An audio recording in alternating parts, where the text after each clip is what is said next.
To do But yeah, that, you have to have a strong beginning. You have to have a strong opening because that's how we introduce ourselves. That's and really all five of these of this list really sort of tie into each other.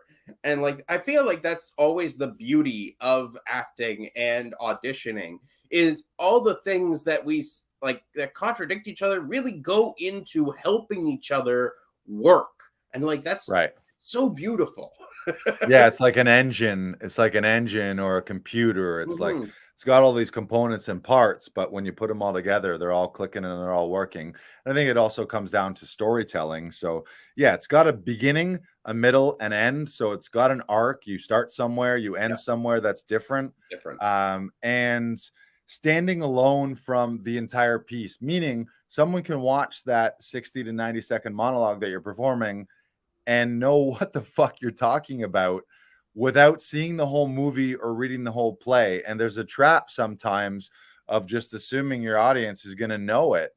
And Mhm. especially if you take it from a play, if you take it from act 3 and you're referencing, oh, there's my uncle and her name and his name and Doug and Yeah. this lady and that lady and your neighbor, it's like, I don't know who any of those people are. I don't know what you're talking about. Or if you're referencing things that happened in the past, it's like, I don't know what any of that means.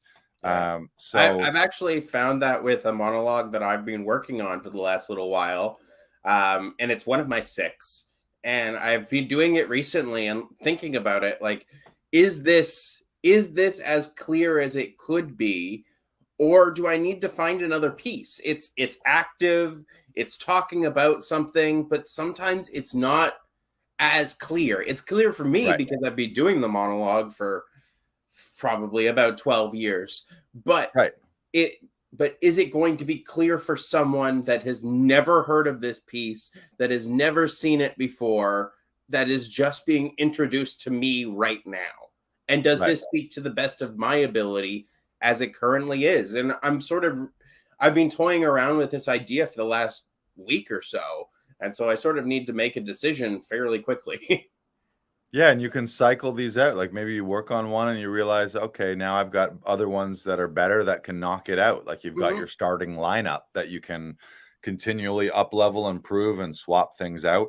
Yeah. So that was number one, 60 to 90 seconds max. Number two, it's got a beginning, middle, and end that stands alone outside the piece. So Yeah. people will be able to get the sense of what is happening without you having to, oh, that's his uncle, and earlier in the play he killed this guy and he's trying to get money from it. Like you don't have time to explain all that stuff. No. So number three is that the monologue contains something that you're fighting for in present tense. So you're actively fighting for something. There's a want, so that you Yeah. could answer if someone was like, what do you want in this scene? You would have a strong answer versus the trap of what might be called a memory piece, where you're describing something that happened in the past. Sometimes those can work, but you have to make them really active, and you have to almost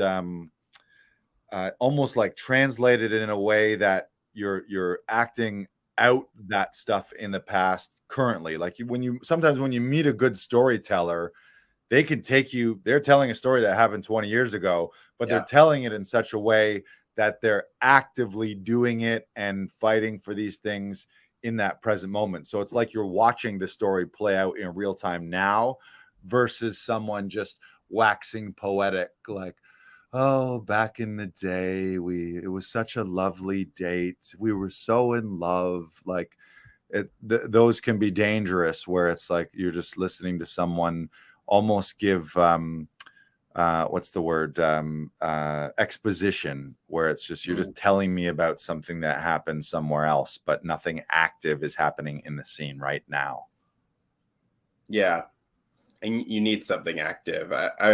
One of the first acting lessons I remember learning was when I pre-auditioned for the University of Windsor, which is the conservatory program that I did end up going to. I I met the remember this director. story. This is a great story. Yeah. This is a fun story. Someone had got up to do a monologue, and and it was about a story. And Lionel got up, who was the director of the drama school at the time. I believe he is the vice dean now of the whole university. But he got up and was like, hey, so like great start, but you really want to pick a monologue that you have something that you're fighting for right now, because that'll just be more engaging for the audience. And he's like, okay, so who's ready to go up next? How about you? And he points to me, and I'm like, I prepared a speech, but I'm like, you're not gonna like it. And he's like, oh, well, I'm gonna be the judge of that, okay? I was like, okay, sure, I'm just telling you, you're not gonna like it. And the first line of the monologue was, well, let me tell you a story. Right. Which sometimes can work if you make it active and you really figure out how to make it present and in the moment.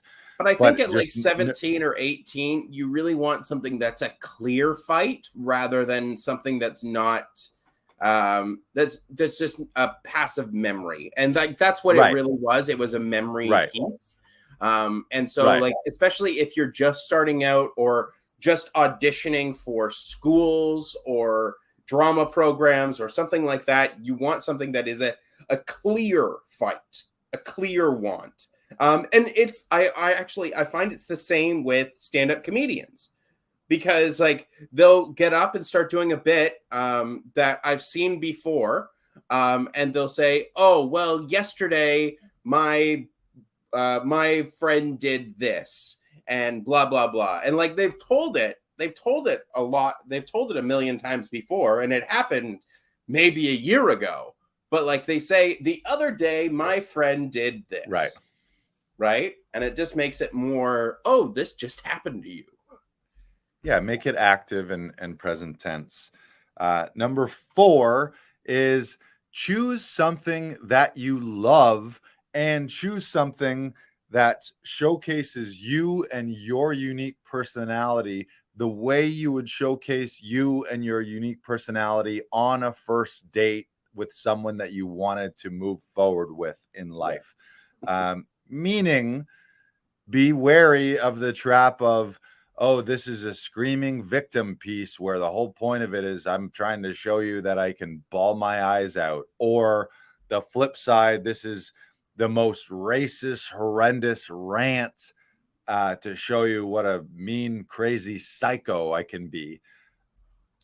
You got to treat auditions like a first date. Most times, unless it's a casting director or a director or producer or production team that you worked with, most times they're seeing you for the first time. If you're showcasing for an agent, trying to land an agent, trying to get in the door with a new casting director, or actually book the role, they're also seeing you as a human being in that character. It's you. It's not like, oh, that was just me. It's you. It's your body. It's your voice. So choose things that you enjoy doing. Choose things that showcase, ideally focus on love and humor. Really find love and humor. And it's amazing how many monologues people are like, this is just a screamy, cryy rant with tons of anger and just negative. And yeah, the person might be like, oh, wow, that was powerful how you screamed at us for a minute and a half, but it's not going to feel good. And subconsciously, they're not going to be thinking, man, that seems like a fun person to work with. Yeah, they know you're an actor, but the subconsciously, the message is going to be like, whoa, fucking psycho, or whoa, victim, or whoa, problem on set, or whoa, psychological problems, rather than, how about lead with love and fun?